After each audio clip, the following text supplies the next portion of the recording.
Hey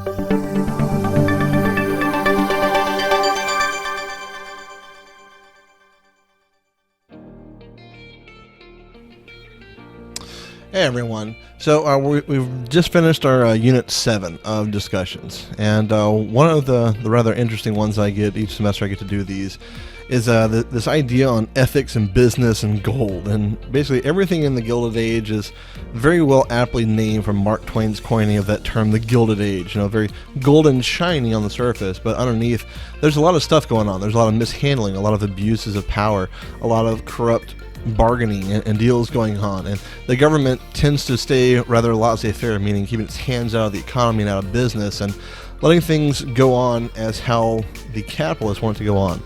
Now, don't get me wrong, capitalism's all fine and dandy. There's not many better systems, let alone anything that can really compete with it. But free capitalism, meaning completely open and government hands off, is going to lead to some pretty serious problems. And we've seen that not just in American history, but in other countries' histories as well, with different experiments in capitalism, and sometimes a rather perversion of it that goes into socialism, and sometimes even worse into there. But we're going to take a look at some of these discussions here. So a lot of y'all wrote on the railroads. That was problem 1. Now, the idea of a pull agreement, or cartels as they were sometimes called, these are all nice and dandy, and they're meant to keep profits up. However, businesses would kind of agree to these agreements, but not really have legal binding, which means they're not really enforceable. Therefore, a bigger company who signs into a pull agreement or a cartel could actually go on, just walk out of the meeting and say, yeah, I was just saying that. I'm not actually going to do that. And that screws over the medium and especially small-sized businesses who were a part of that pull agreement. So what would usually happen is that they would actually go on and set these agreements at, here's the price we're going to have, and everyone's going to stay near that price, give or take 5-10%, whatever. However, they would go on, and actually the bigger companies who are aiming to become a monopoly or a near monopoly, they would drop their price so much because they knew this is what all the other businesses in this sector, this region, are going to be setting. They would set them below there, and these bigger companies could go on and say, hey, we're going to take a net loss for a month, 3 months, something like that. But at the end of it, everyone's, as far as consumers and purchasers, they're going to be buying our stuff. So we're going to end up on the top side of things because we're going to be able to drive these smaller businesses and medium-sized businesses underwater, and we're going to be able to actually buy them out and say bye-bye to them. And that's how sometimes you would see monopolists actually create a legitimate monopoly. So that can be kind of good and bad, mostly bad, but I guess good if you're on the higher buying end of things. Again, it's a ruthless tactic.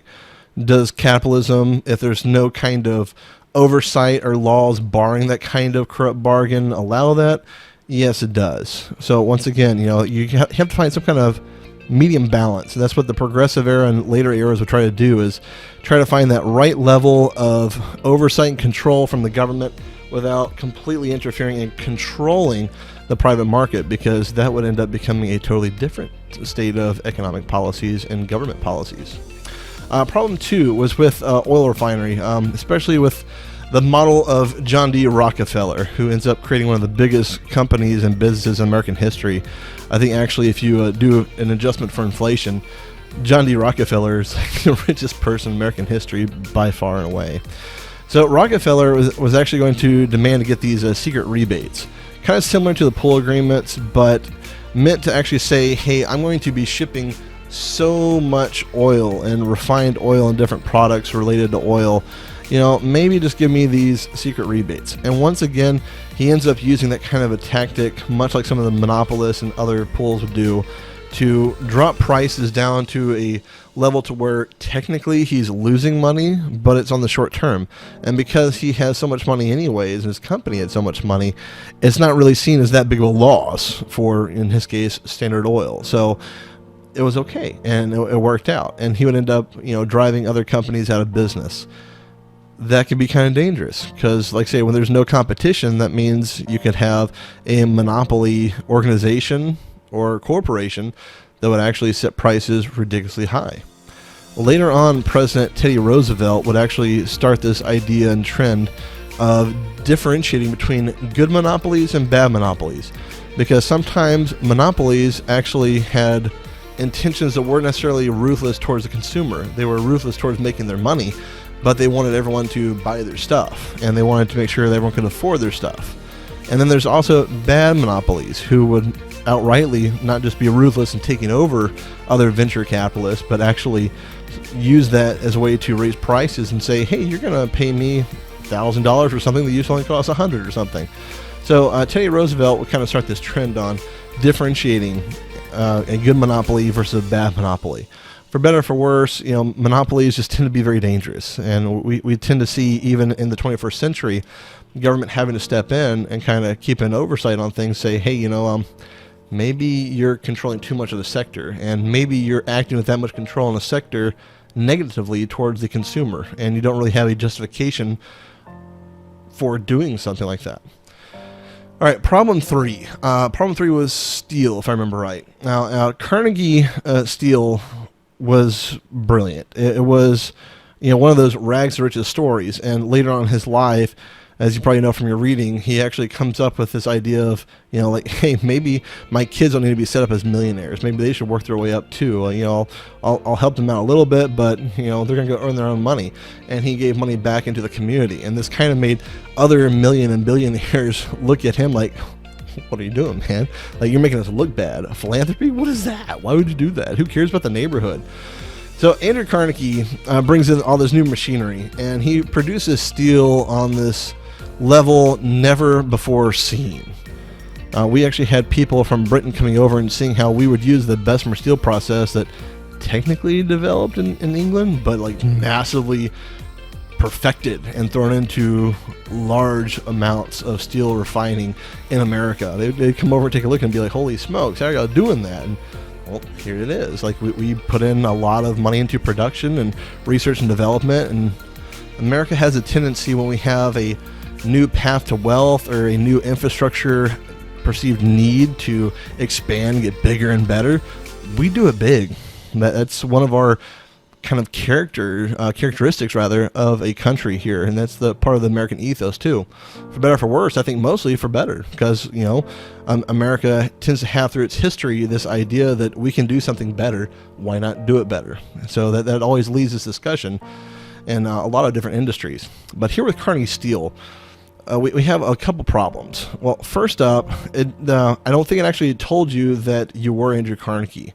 So if you're approaching this kind of problem and making your discussion post on saying, hey, I'm Andrew Carnegie, X, Y, and Z is going on, you weren't really in the spirit of things. You're supposed to be approaching this problem from a businessman or businesswoman in the Gilded Age. So if you only produce a small amount, the new machinery would bankrupt you. And a lot of y'all caught on to that, and you actually would throw out the arithmetic for me and say, hey, if this thing is like $100,000 to make, and the average worker gets like $500 a year or something, then obviously I'm gonna go employ a couple thousand workers or something. Or this might take me like 100 tons of extra steel per month to actually like turn any kind of bit of profit after a couple of years. And some of you even went on and pointed out, well, it would take 1,000 years to actually break even on this purchase. That's fine. Well, if you did ask that and you were concerned with that, great. But at the same time, you have to consider that if you're a company trying to compete with the likes of something as big as this Carnegie Steel conglomerate or in other regions, their steel production, if you fall behind in a very competitive and upcoming and very largely expanding industry or enterprise, what about your competitors who are going on and getting that machine? What about the other businesses about your size who are going to gamble on it, and they've seen the research, they've seen the development, they see the efficiency of it. They're like, instead of hiring more workers, I'm going to get something that helps me get my steel refined even faster, and we're going to recoup our costs because it's going to pay for itself a little bit faster. You always have to look at those kind of variables. And some of the highest order thinking people in the world, when they see questions like this, they automatically start throwing out those variables. And so, some of you did, to your credit. You start throwing out, well, hang on, what if, say, I hire like 50 workers to train on this machine, and they specialize on it, and they train like another 50 workers. Well, yeah, you start to become a little more efficient. And what if you start turning a profit, say, within like a couple, 3 or 4 months, and then you buy another machine, and then you're paying off both the loans, but because you're basically making 100x times more tons of steel, it's going to be good for your business. Those are the kind of thoughts you need to be looking at in some of these decision-making processes. Problem 4. All right. Let's see. This is a sell the oil refinery. Okay, all the companies eventually sold out to Rockefeller or they went out of business.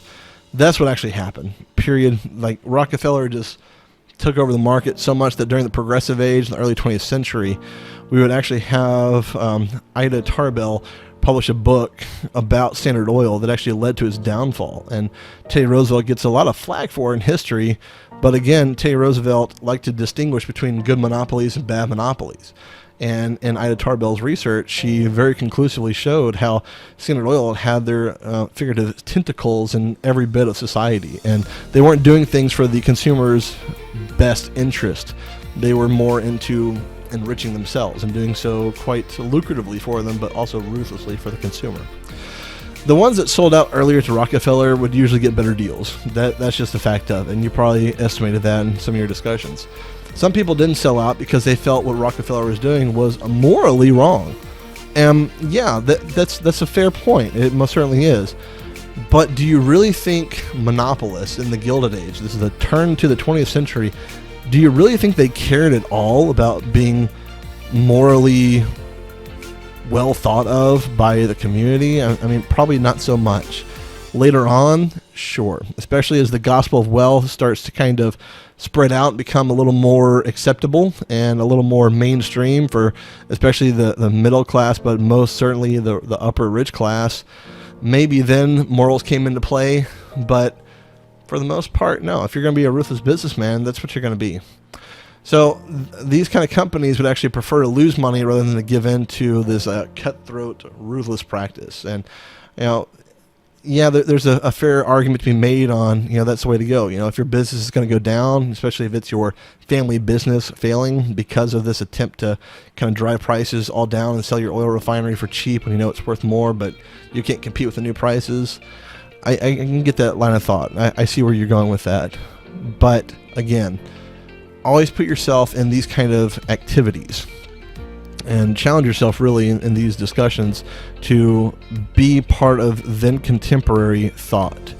Would you really care that much about morals when you were looking around and seeing potentially tens, dozens, maybe even hundreds of businesses very similar to yours failing and having to sell for lower prices? And if you saw the writing on the wall, would you really stand up that firm saying, well, this is not right, you can't just ruin my family business? Well, you're about to be ruined anyways.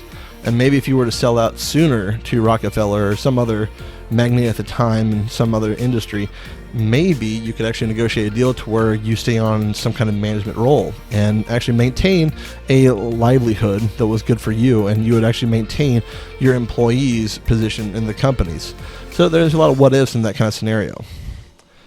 All right, so problem 5, the Erie Railroad. I didn't see a lot of this mentioned. This has to center around, his name was Jay Gould. He was one of the railroad magnates at the time. The Erie Railroad and their leaders, they did all the things that were listed here in this discussion. They did a lot of printing for more stock. Even though, I think it was actually a regional judge actually said, that it's illegal, you can't just do that, since selling extra stock was illegal in New York. So Gould simply hopped a ferry, went over to New Jersey, a state over, carried with him $10 million of cash of actually Vanderbilt's money, and moved on with things. Gould would actually pay bribes to New York congressmen and other elected officials. This is the time of the political machines, and it's not like capitalists and robber barons at the time, or captains of industry, if you want to call them that, weren't involved in that either.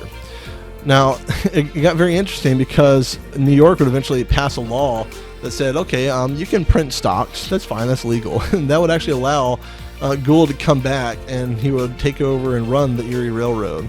So he would make about $3 million of then currency, which is a lot today, by driving down the price of the United States Express stock to $15, $16, and he would buy thousands of shares on it, and then he decide, hey, I'm going to renew the price of this contract, and he buys it up, and he ends up selling his shares anyways. It's a turntable of sell high and buy low and strategically set the price for based on your own control of that agency. It was very dirty.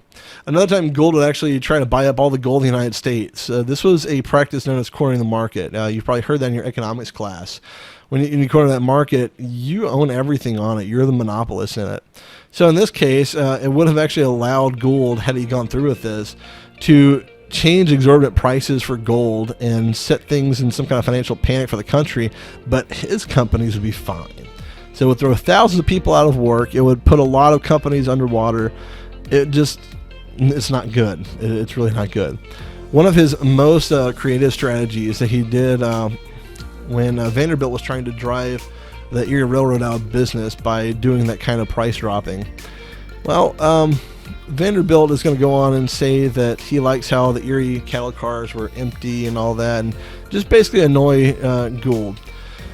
What Vanderbilt didn't realize is that Gould had already bought up all the cattle available and he had shipped them on Vanderbilt's railroads for a very small shipping cost, because Vanderbilt had dropped his price so much to try to screw over Gould. And Gould ends up like, hey, if that's your price, I'm going to use your railroad. And he ends up making this massive profit on it. So Jay Gould is kind of a funny capitalist when it comes to railroad strategy for making money. Like that's one of the funniest episodes really in that history. We're talking like a drop from like $125 down to $1 per mile for shipping. So of course he made a lot of money on that deal, and it was right underneath Vanderbilt's nose. So the action of Jay Gould and his friends with the Erie Railroad was just incredible, and that really is part of the reason why some monopolists, especially Jay Gould, became known more as a robber baron, because they're ultra wealthy industrialists and capitalists who are acquiring their fortune. They're legitimately unethical and unmoral business practices. There's ruthless, and then there's like, gee, I really don't care about you as a human business practices. And some of what Jay Gould was doing was most certainly of that latter nature. All right, we had a lot of people write on problem 6, philanthropy. Great. There's nothing wrong with charity. It's kind of part of every religion in the world too, and it's part of good citizenry, and it's what really made America unique. If you think back to the 1830s in your first semester of History 1301, there was a book called Democracy in America, written by Alexis de Tocqueville. And this French aristocrat comes over. He's trying to figure out why America functions the way it does, whereas France, who's also claiming to be a constitutional democracy / republic over there, not really sure what they want to be just yet, why France can't work, and America's system does work. One of his observations when he's going around America is that he sees these small endeavors for charity and for goodwill, just needing to build up a community. And he noted that this stuff happened because the community said it needed to happen. They wouldn't go out there and whine about it. They wouldn't petition the government for money to do something. They wouldn't wait for the government to do something. The local community would do it. And I think that's a lot of where Carnegie, he really starts this large philanthropic movement during the Gilded Age, where a lot of it gets its inspiration, because that is a uniquely American ethos. It's one of our core values, and it's what's made our system expand as well as it did. And I'm not saying we're not perfect by any means. I'm not saying that. But as Americans, and even those who aspire to be part of societies that are free, that are kind of modeling the American success story, far and wide throughout the world, we see this idea of endeavors and entrepreneurial efforts being taken from the community and from an individual, kind of what we call grassroots campaigns, just doing something because there's something that needs to be done and it needs to be fixed, and we could fix it, and we don't necessarily need a government handout to go do something. So industrial leaders, they start engaging in philanthropy for different reasons. And some of the institutions created from this, most notably, are all the Carnegie libraries, then the Carnegie Mellon University, the Carnegie Mellon Foundation, the Rockefeller Center, Rockefeller Foundation, Vanderbilt University itself. So a lot of industrialists would do it, and you'd actually see a lot throughout history well into the 20th century, and even today you see a lot of very wealthy people do philanthropic movements, and they don't even want notoriety for it. Like a really good case in point recently from a read just off the top of my head is a lot of stuff that Keanu Reeves does, even though he's, by all means, he could be a very wealthy actor, but he gives a lot of his money to charity efforts, and he's a pretty humble guy. You see some of the greats like Audrey Hepburn, who would say quotes and actually teach some of her students who wanted to kind of just talk to her on, what has made you successful, and, how do you do this, and how do you maintain your cool and all that. Just mentoring tactics, essentially. But even some of the greats that have been quoted on the book of saying, just be nice to people, be open to the fans, talk with people.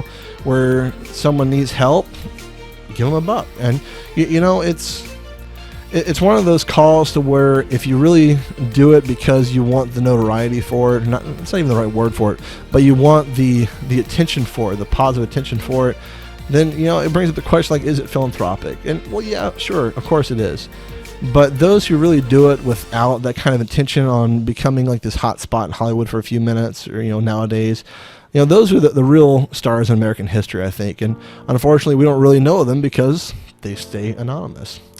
So when you're reading the student handout for Andrew Carnegie and what he thought about philanthropy and inheritance, it's very interesting because, like I said earlier, Carnegie doesn't really set his kids up for a millionaire's lifestyle. He'll take care of them, of course. He's going to... They're much better off than most kids at that time and most kids today by far and large. But he didn't want them to become instant millionaires or something. He wanted them to work through Carnegie Steel or some other industry. And he heavily believed that education was going to create the rags to riches story for a lot of not just immigrants but also women and those in the poorer communities and those in the inner city. Remember, the millionaires' mansions at this time, at the turn of the 20th century, they were actually in the downtown areas. And it's very interesting to go take a look, especially like New York City and Houston, some of the older metropolises. You can go and see some of the mansions still well preserved today from historical foundations and societies. And they're right there next to essentially what we would consider today to be one of the ragtag areas of town and a little more downtrodden. So it's interesting to note that because they, by and large, were like naive to like how bad things were, but they weren't completely stupid to it. And once they became more aware of it as this progressive movement kind of caught on, well, then of course you can't just throw a blind eye to it anymore. This is kind of a common problem that happens throughout American history. You can be naive to a point and ignorant, and that's fine and dandy. But once you are no longer ignorant of an issue, especially a social issue, how you act on it really determines who you are as a person. So you can't play the naive card once you've actually been enlightened on this is how this subgroup is having to deal with life, or this is how this community here is living, or this is how this social group is being treated. You can no longer ignore it unless you're just that kind of a person. So I think with the progressive era and the Gilded Age, how it really connects together is we finally look as a society on just how bad things were getting and why they were getting that bad and how they were getting that bad. And some philanthropists, notably Carnegie and others, would actually go on and take their own endeavors to try to fix things as they could. And this becomes a social movement with the progressive era for the next 30 years afterwards, all the way up through World War I, really, if you look at it, trying to fix things in society. So when you're looking at the time period in American history of the Gilded Age, roughly about the Civil War era through the turn of the century, progressive era, I would say 1880s, 1890s through World War I is where it's like really big, especially right there at the turn of the century, the 1900. You have the Gilded Age really showing off what America could do. It's building up society. It's building money. It's making America one of the richest countries in the world and one of the biggest industrial mights. We actually take over the #1 industrial capacity for manufacturing by 1908. So it shows what we can do. And the progressive era is kind of this, well, hold on, it's great that we're doing all these magnificent things and we're building these great big things and bridges and railroads and all that, but we're doing it by screwing over a large part of our populations. So the progressive era is kind of this, just a pause and let's evaluate things that are going on. Sorry, I have my phone email in the background. But anywho, so that's kind of how these two eras relate inside of what I deem as Unit 7. The Gilded Age where, yeah, there's a lot of shiny stuff going on, but there's a lot of nonsense also. And the progressive era, it's this moment where we question how we're doing things and what can we improve on. So keep that in mind as you progress forward in the unit. Till next time. you.